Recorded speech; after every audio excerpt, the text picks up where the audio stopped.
அமெரிக்க அதிபர் ட்ரம்ப் இனிமே H1B visa apply பண்ணுறவங்களுக்கு கிட்டத்தட்ட இந்திய மதிப்பில் 90 லட்சம் ரூபாய் அளவிற்கு கட்டணம் வசூலிக்கப்படும்னு அதிரடியாக ஒரு அறிவிப்பை செப்டம்பர் மாதம் வெளியிட்டார்.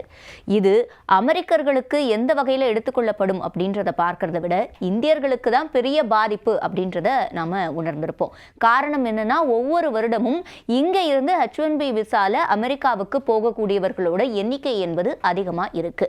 உதாரணத்துக்கு சொல்லணும் அப்படின்னா, அமெரிக்காவில் H1B விசால வசிக்கக்கூடியவங்களில் முக்கால்வாசி பேர் இந்தியர்களாக தான் இருக்காங்க.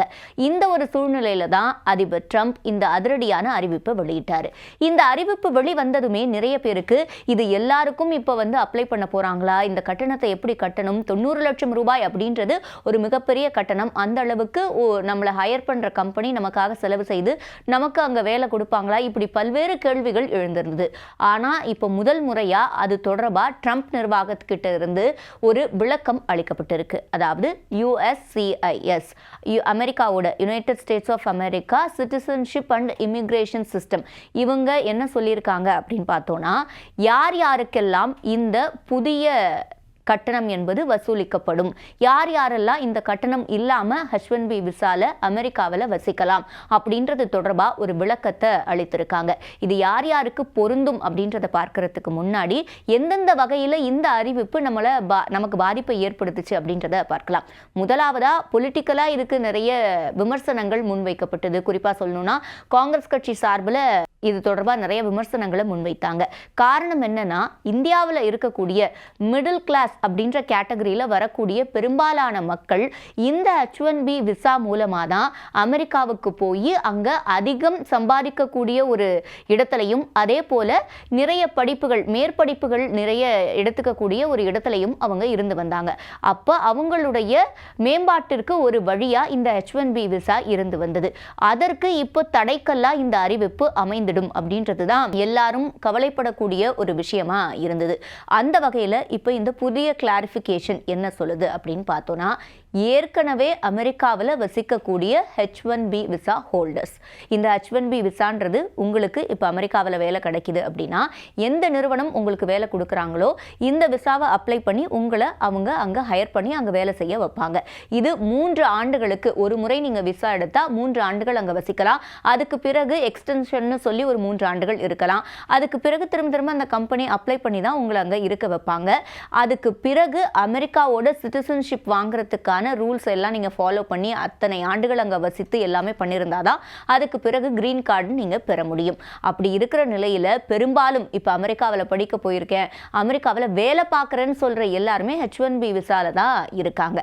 அப்போ H1B விசால கிட்டத்தட்ட 3 லட்சத்திற்கும் மேற்பட்ட இந்தியர்கள் அங்க வசிச்சு வராங்க. அது மட்டும் இல்லாம இதுல டிபெண்டன்ட்டும் இருப்பாங்க. இப்ப நான் H1B விசா வச்சிருக்கேன் அப்படின்னா என்னுடைய குடும்பத்தார டிபெண்டன்ட் விசால அங்க கூட்டிட்டு போய் நான் வச்சுக்க முடியும். அந்த மாதிரி நிறைய இந்தியர்கள் அங்க வசிச்சு வராங்க. இரண்டாவது இடத்துல சீனாவை சேர்ந்தவங்க தான் இருக்காங்க. 11ல இருந்து 12% சீனாவை சேர்ந்தவங்க, 70% அளவுக்கு இந்தியாவை சேர்ந்தவங்க இருக்காங்க.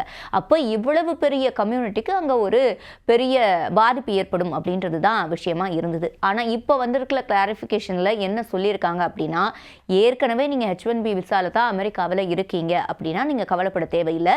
இந்த புதிய கட்டணமான 90 லட்சம் ரூபாயை நீங்க கட்ட வேண்டிய அவசியம் கிடையாது அப்படின்ற கிளாரிஃபிகேஷனை கொடுத்திருக்காங்க. அது மட்டும் கிடையாது, ஒருவேளை நீங்க அமெரிக்காவுக்கு மேற்படிப்பை படிக்கிறதுக்காக போயிருக்கீங்க அப்படின்னா அந்த விசாவில் இருந்து இப்போ சேஞ்ச் ஆஃப் ஸ்டேட்டஸ்னு சொல்லுவாங்க, H1B விசாவுக்கு மாறுவீங்க. அதுக்கும் எந்தவித கட்டணமும் வசூலிக்கப்படாது அப்படின்னு சொல்லியிருக்காங்க. அப்போ L1, H1B விசா, இந்த மாதிரி விசால F1, இந்த விசால இருக்கிறவங்க யாரும் இந்த புதிய கட்டணத்தை செலுத்த வேண்டிய நிலைக்கு தள்ளப்பட மாட்டாங்க. ஆனா அதுலயும் ஒரு கண்டிஷன் இருக்கு. என்ன அப்படின்னு பார்த்தோம்னா, ஒருவேளை உங்களுடைய சேஞ்ச் ஆஃப் ஸ்டேட்டஸ் விசாவில் ஒரு விசால இருந்து இன்னொரு விசாவுக்கு மாறுறீங்க இல்லையா, அந்த சேஞ்ச் ஆஃப் ஸ்டேட்டஸை அவங்க நிராகரிச்சுட்டாங்க, தகுதி இல்லை அப்படின்னு சொல்லி அந்த விசா நிராகரிக்கப்பட்டு விட்டது, அதுக்கு பிறகு நீங்கள் திரும்பி அப்ளை பண்ணி போறீங்க அப்படின்னா உங்ககிட்ட இருந்து அந்த கட்டணம் வசூலிக்கப்படும். அது மட்டும் இல்லாமல் நீங்கள் H1B விசாவை ரெனியூ பண்ணாமல் விட்டுட்டீங்க, ரிஜெக்ட் ஆயிடுச்சு, இந்த மாதிரி விஷயங்கள்லாம் நடந்தது அப்படின்னா நீங்கள் புதுசாக அப்ளை பண்ணினா நிச்சயமாக இந்த கட்டணம் வசூலிக்கப்படும். அது மட்டும் கிடையாது, செப்டம்பர் 21ஆம் தேதி தான் இந்த அறிவிப்பு வெளிவந்தது. அப்போ அதுக்கு முன்பு வரைக்கும் அப்ளை பண்ணவங்க, அதுக்கு முன்னாடி வரைக்கும் யாரெல்லாம் இந்த H1B விசா அப்ளை பண்ணியிருந்தாங்களோ அவங்க கிட்ட இருந்தெல்லாம் இந்த புதிய கட்டணம் வசூலிக்கப்படாது அப்படின்னு சொல்லப்பட்டிருக்கு.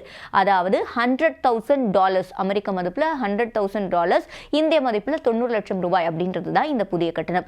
இது ஏற்கனவே இருந்த கட்டணம் அப்படின்னு பார்த்தோம்னா நிறுவனத்தை பொறுத்து இந்த கட்டணம் மாறுபட்டுக்கிட்டே இருந்தது. ஸ்டார்ட் அப் கொண்டு அந்த மாதிரி வெவ்வேறு நிறுவனங்களை பொறுத்து உங்களுடைய என்ன வேலையோ அந்த வேலையை பொறுத்தும் அந்த கட்டணம் என்பது மாறுபட்டு இருந்தது.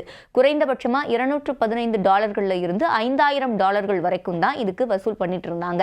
ஆனா இப்ப அந்த கட்டணம் 20 இருந்து 100 மடங்கு வரைக்கும் அதிகரிச்சிருப்பது தான் நம்ம பார்க்க முடியுது. சரி, இது இங்க இருந்து போகக்கூடிய இந்த மிடில் கிளாஸ் மக்களுக்கு மட்டும்தான் பாதிப்பா அப்படின்னு கேட்டா கிடையாது. நிறைய நிறுவனங்களுக்குமே இது பெரிய பாதிப்பா அமையும்.